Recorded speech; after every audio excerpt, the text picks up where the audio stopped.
So hello everyone, हमारा just exam खत्म हो गया है यूपीएससी प्रीलिम्स का, राइट।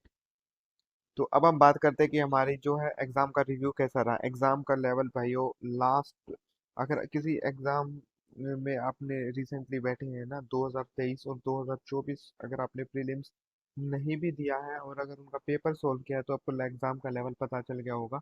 एग्जाम का लेवल वाज एक्सट्रीमली डिफिकल्ट, है ना। तो अगर हम बात करें इसको कंपैरेटिवली, बात करें कि भाई हमारा एग्जाम का लेवल 2023 और 2024 से कंपेयर करें, तो मुझे लगता है ये दोनों के बीच में स्टैंड करता है। जो 2023 का एग्जाम था वो हेल डिफिकल्ट था, और जो 2024 का एग्जाम है वो डिफिकल्ट था, जिस इसी की वजह से जो कट ऑफ है वो 80 के नीचे जाने की वजह यही रही थी। तो इन दोनों के बीच में स्टैंड करता है। अगर हम बात करें तो जीएस 1 के पेपर में मुझे लगता है लगभग 30 क्वेश्चन थे जो डुएबल थे। उसके अलावा तो सिर्फ जो बंदे लगातार 3-4 साल से लगातार कर रहे हैं, उस उन्हीं के लिए ये थोड़े से हम बात करें तो पेपर ठीक ठाक रहा होगा। मुझे नहीं लगता कि ये कट ऑफ बहुत ज़्यादा हाई जाने वाली है, राइट। ये 2023 के कंपैरेटिवली बिल्कुल वैसा ही एग्ज़ाम था, उसी के अराउंड हमारी इसी के लिए कट ऑफ रहेगी। एग्ज़ाम लेवल अगर बात करें तो हार्ड था, ठीक है। और अगर वैकेंसी तो लगभग सेम ही थी, तो नंबर ऑफ कैंडिडेट्स की बात करें तो जहां तक अभी तक रिपोर्ट आई है लगभग 50 to 60% अटेंडेंस रही है ज़्यादातर रूम्स में। प्रीलिम्स के एग्जाम में इस बार और ज़्यादा कैंडिडेट्स अपीयर हुए हैं अगर कंपेयर करें हम पिछले 5 साल से, राइट। 2020, 21, 22, 23 हर साल जो है नए नए लोग आते ही रहते हैं, आते ही रहते हैं। तो इसलिए थोड़ा सा मुश्किल हो गया है अब प्री को निकालना। तो अगर हम बात करें सब्जेक्ट वाइज, राइट, तो अगर हम स्टार्ट करते हैं, चलो ज्योग्राफी से स्टार्ट करते हैं। जो बेसिस के सवाल थे, गार्ड से रिलेटेड से जो क्वेश्चन थे, प्रोजेक्ट से रिलेटेड जो क्वेश्चन थे, वो काफी मुश्किल थे। ऑप्शन तो हमेशा की तरह only one, only two, only three, only four, statement both one and second are correct, statement two is correct, explanation.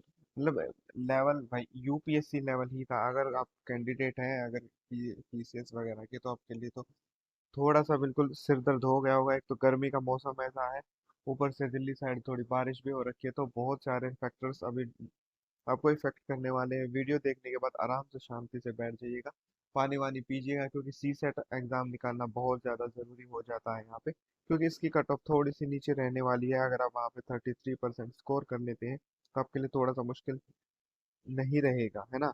1/3 आपकी नेगेटिव मार्किंग है, तुक्के नहीं मारने चाहिए थे आपको। कुछ लोगों ने लगभग टाइम खत्म होने से पहले 11 बजे शुरू कर दिया होगा कि हाँ भाई अब तो तुक्के मार ही सकते हैं, राइट।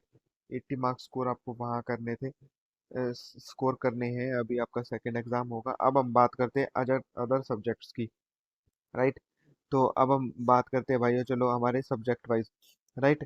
तो जो नोक्चुरल वाले क्वेश्चन थे, है ना, एक्टिव और सनसेट वगैरह रिलेशन थे के क्वेश्चन थे, साइंस एंड टेक्नोलॉजी वगैरह के क्वेश्चन थे। मतलब मुझे नहीं लगता कि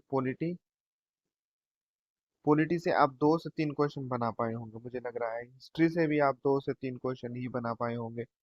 साइंस एंड टेक थोड़ा सा हम कह सकते हैं कि जिन्होंने रिसेंट का पढ़ रखा है वो उससे रिलेटेड 1 से 2 क्वेश्चन आप बिल्कुल बना पाए होंगे। इकोनॉमिक्स वाज, मतलब इकोनॉमिक्स के लिए तो आपको शायद 11th 12th में कॉमर्स या एमबीए कर रखे होगी, तभी आप इकोनॉमिक्स को टच कर पाए होंगे, है ना।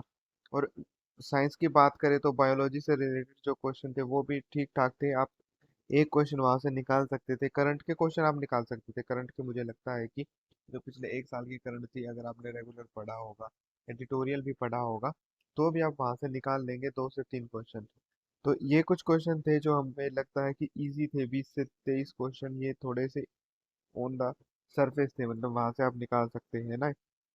अब हम बात करते हैं कि भाई जैसे सोल से हमारे कुछ क्वेश्चन थे, है ना, लुब्रिकेंट्स वगैरह, अच्छा एनिमल्स से रिलेटेड जो क्वेश्चन थे, और इसके अलावा मतलब मार्केट से रिलेटेड जो क्वेश्चन थे इकोनॉमिक्स में, काफी मुश्किल थे। मतलब पेपर का ओवरऑल लेवल काफी मुश्किल था, है ना। स्टॉक मार्केट से भी एक क्वेश्चन आ रखा था, कॉर्पोरेट लाइफ से भी एक क्वेश्चन था, वो कितना बड़ा क्वेश्चन था यार वो, है ना। और क्रॉप से रिलेटेड एक क्वेश्चन था। तो इस तरीके से, है ना, फॉरेस्ट से रिलेटेड जो क्वेश्चन था, रिकॉग्निशन था। और अब तो प्रॉपर्टी राइट से भी एक क्वेश्चन आ रखा था, तो मुझे लगता है कि थोड़ा सा और बेटर करना पड़ेगा, राइट। अमेंडमेंट वाला क्वेश्चन थोड़ा सा मुझे लगा कि हाँ सब लोग टच कर सकते हैं उससे। तो पूरा पेपर का लेवल मुझे लगता है जहाँ तक भाई वो थोड़ा सा हार्ड लेवल पे ही था। तो अब हम देखते हैं कि इसकी कट ऑफ क्या जाने की उम्मीद है।